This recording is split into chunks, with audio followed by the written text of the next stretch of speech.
Welcome to the movies, pal. Your friendly neighborhood Master Chaos back with you once again. Come on in. It's cold outside. I hope you're having a wonderful holiday season, or whenever you're watching this video, I hope you're having a wonderful time. I have poured you some hot cocoa. It's nice and piping hot, and don't worry, I know sometimes dairy gives you the shits, so I've used whatever milk you can drink is in this special cocoa just for you, because I want to tailor this experience just for you, because I care about your experience. But you know who doesn't care about your experience? Klaus Kinski. Oh, I'm sorry, Klaus Kinski.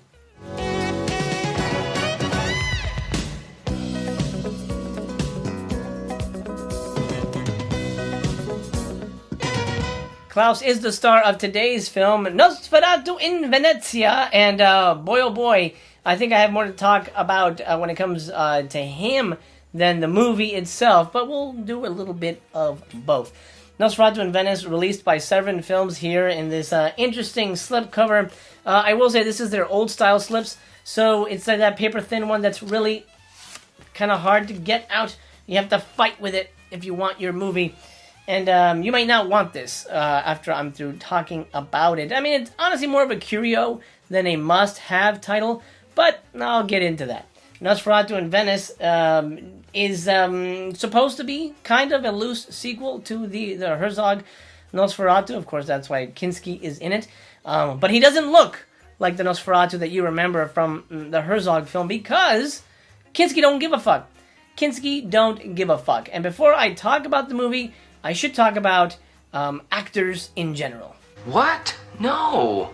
Making movies is hard. Making movies is very, very hard. As a matter of fact, I equate making movies to going to war. I refer to my crew as my soldiers, my war buddies, you know, my trench pals, because it is so hard. You're fighting against time, money, the elements, Murphy's Law. So many things can go wrong during the making of a movie that it's almost an impossibility. You cannot control reality easily.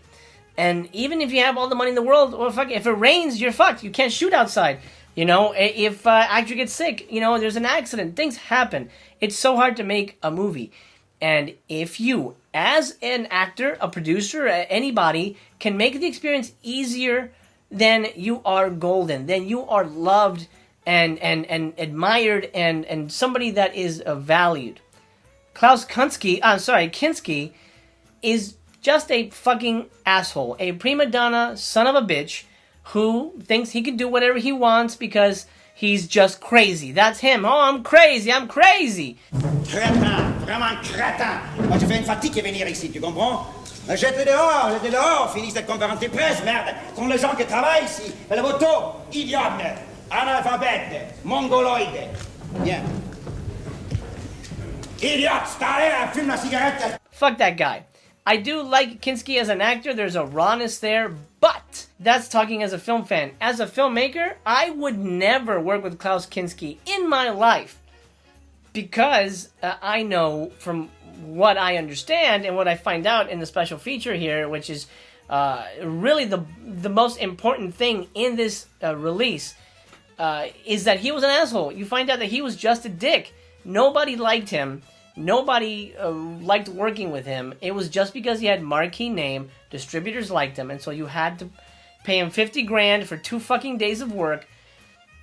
Gosh, what a headache. What a headache. However, he is magnetic and charismatic on screen. He just has a presence. My favorite Kinski stuff is the Herzog stuff. His spaghetti western stuff is really great. And God Said to Cain, you know, stuff like that. But you know, when it comes to his later work, which is what I think is the bulk of this release, he's a fucking mess. Well, duh.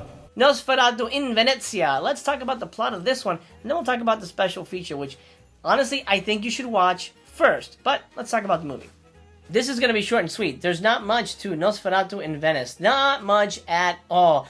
They try to throw in some plot details, but then, you know, when Kinski gets involved, shit just goes out the fucking window. And you know, they from what I understand from the behind the scenes stuff that we find out, seems like they threw out half the script just to try to make it work. But what you have here is essentially the Dracula story, but set in Venice, with an amazing cast. Christopher fucking Plummer is in this. Donald fucking Pleasance is in this. What the hell are they doing in this movie? Anyway, they're in this movie. Christopher Plummer is essentially Van Helsing. They give him another name, but he's essentially Van Helsing. He comes to the home of an Italian princess who believes her family is cursed by Nosferatu. It doesn't really make any sense. And none of this makes any sense. And they hold a seance, and somehow they awaken Nosferatu. Kinski stumbles around, and he says, "Oh, somebody called me." He takes a boat ride to Venice, and he starts eating everybody in the house. But not really eating. Like, I think he squeezes some titties, and he bites he kills sort of the elder princess, and then I guess her daughter gets seduced by Kinski's Nosferatu, and then Christopher Plummer does his best to try to save her soul, only for that to end tragically. I'm not going to give away spoilers or anything like that, because if you wanted to watch it, or if you have it and you haven't seen it yet, I don't want to spoil anything for your experience, obviously, because I want you to have your own experience. And you might walk away thinking this is the greatest vampire movie ever made. It's not, but you might. So that's fine. I'm not going to go into much details. I will say Donald Pleasance is wasted in this. Wasted. He plays a priest. He's in like 4 scenes. Wasted. He gets one scene where he really fucking lets loose towards the end, but there's not enough. Like, why was he in this? Donald, what the hell, man? Christopher Plummer does fare better in the story, but again, he doesn't have much to do, but he tries his able best. He is a professional actor. He's trying to make a film. He's trying to make a character. He does his best. In the behind the scenes documentary on here, it does explain how halfway through production he was taking it serious, and he realized that Kinski was just a piece of shit, not taking anything serious. And so then Christopher Plummer decided to just fucking phone it in. Fuck it. I'm not taking this serious either. And so he started to have fun with it. And I think that was probably the right attitude. I mean, you can tell it's a paycheck. It's a paycheck. And apparently they paid him very well for it. Well, at least he got paid, so good for him. Nosferatu in Venice is kind of a slog because it's so slow, and there's a lot of fodder scenes. Just padding of Kinski walking around in empty Venice, foggy streets. I mean, it's beautiful. It's nice to look at. But after a while, you're like, okay, fast forward. He's walking. Okay, he's walking. Okay, he's walking some more. Got it. We understand we're in fucking Venice. Give us a plot here. And again, the plot is muddled because it has to deal with family curses, and somehow this family is connected to Nosferatu, and somehow he loves them. It doesn't make any sense, but I don't think it's really designed to make sense. It's just supposed to be kind of a mood piece. And again, I have to lean on the fact that Kinski was such a hassle on set that affected the plotting of the movie, the design of the movie. They probably had a competent script, and he just fucking threw it out the window because he was a dickhead.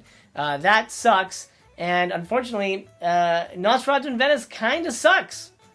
That being said, I'm going to give it 2 stars. 2 stars for Nosferatu in Venice because I love the scenery. Scenery's great. There's some great boobies in this. Great boobies. And Kinski's magnetic. He's interesting to fucking look at.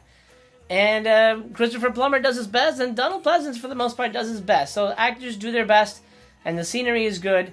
But the movie's a mess, and it gives you a blue ballsy ending, so prepare for that one. That's all I'll say. It's a blue ballsy ending. We're like, what the fuck? Why'd you waste my shit-ass time for this? Anyway, 2 stars, Nosferatu in Venice. But let's talk about the real star of this release, and it's the documentary all about Kinski being a Kunski. Creation is Violent is a feature-length documentary on here. I think it runs about 90 minutes, and it is fantastic. It is honestly the reason to get this release, because it deals with Kinski's final years in cinema, specifically interviewing directors and actors who worked with him on some of his final films, Crawl Space, Creature, recently from Vinegar Syndrome, and of course, a very lengthy middle that is essentially the behind-the-scenes special features for Nosferatu in Venice, talking with the producers. I think Luigi Cozzi is in it. I think he was a unit production manager or special effects or something.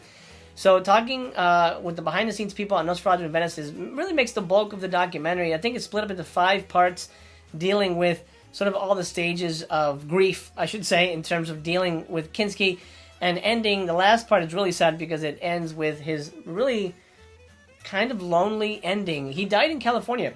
I didn't know that. He died near San Francisco in a place called Lagunitas.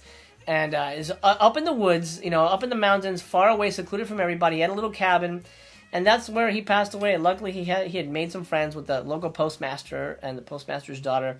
So, you know, he had friends that he cared about and friends that cared about him, but he died really lonely and kind of up in the woods, abandoned by the world. And essentially, although he had just made a movie, he did Paganini, which I'd never seen. I actually wasn't even familiar with it, but that was his last film, and that had just gotten trounced at the Cannes Film Festival, because it looks like a fucking headache. He directed it. I can't even imagine how insane an experience that movie is. I'm going to try and track it down and watch that, because that sounds like it would be a headache to watch, but just him at the height of his fervor, of his mental fervor and sanity. So maybe it would be fun to watch, but I think it's probably a good thing that he directed it, because he hated directors. And, well, as a director, I obviously can't stand for that. Teamwork! Teamwork! We're going to war together. We're going to war together, man. We're on the same fucking team. Kinski, come on, bro. The documentary is very interesting, but I'll be honest, it colored my review. It colored my interpretation of Kinski. Now, he's kind of a cunt. And I'm honestly, unless the movie's really interesting, I have no interest in supporting his work, because he made life so difficult for so many people. Also, he kind of hinted at the fact that he had sex with his daughter. That's fucking fucked. I've worked with difficult people before, and it's exhausting, and it's awful, and it makes you hate. It really makes you hate the filmmaking experience. And I don't want to hate the filmmaking experience, so I'm going to avoid Kinski. But the documentary gets 5 fucking stars. It's really, really good. It is essentially a behind-the-scenes documentary on Nosferatu in Venice, but you do get interviews with Uli Lamel, and David Schmoller. Gosh, who else is on here? One of the actresses from Creature. You get and his apparently his 18-year-old girlfriend at the time of the making of these movies, she's now grown, and she talks about her relationship with him and all that weird stuff. Oh my! Can we release or separate, I should say, the actor from his persona? Can the performance stand apart from the person? I don't know. For me, as a director, no, because I'm working with the person. I'm not working with the character. So that's my opinion. Again, I'm coming at it from a different angle than some of you might be. That'll do, Tickle Pits. Boy, that took some work in getting that on there. But hey, I'm glad they're switching over their sleeves. Nosferatu in Venice. I don't recommend it, honestly. It is on YouTube. If you want to go TBYB, I do suggest you try before you buy on this one. That's it, my friend. That is the review for today on Mastercast Theater. Thank you so much for joining me. What an honor and a pleasure this has been to spend some quality time with you. And I hope we get to do it again. Leave me a thumbs up on your way out the theater. If you're new here, do consider subscribing. Again, honor and a pleasure to have you here, and I hope we get to spend some more time together in the future. For now, I'm going to grab the curtain, pull it across the silver screen here, and bid you adieu, sending you lots of love. The theater is closed for now.